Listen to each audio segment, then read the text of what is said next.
ઉકાઈ જમણા કાંઠાની નહેર 16ને બદલે 31મી તારીખથી બંધ થશે. નહેર બંધ રહેશે તે દરમિયાન 7 કરોડના ખર્ચે 22 નહેરોના નવીનીકરણ અને સુધારણા કરવામાં આવશે. અંકલેશ્વર તથા હાસોટ તાલુકાને પાણી પૂરી પાડતી ઉકાઈ જમણા કાંઠાની કેનાલને 16મીના બદલે હવે 21મી તારીખથી બંધ કરવામાં આવશે. 7 કરોડના ખર્ચે 22 જેટલી કેનાલના રિપેરિંગનું આયોજન કરવામાં આવ્યું છે.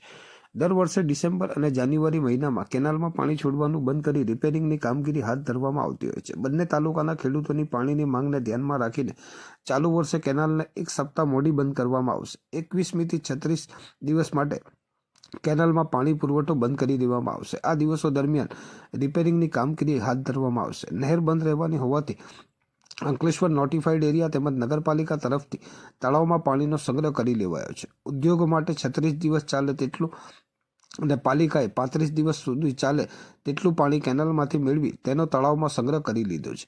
નોટિફાઈડ વિભાગે ચાલુ વર્ષે તળાવને ઊંડું કરાવતા પાણીના સંગ્રહ ક્ષમતામાં વધારો થયો છે, પણ જરૂર પડીએ ઝઘડિયાથી પણ પાણી મંગાવવામાં આવશે.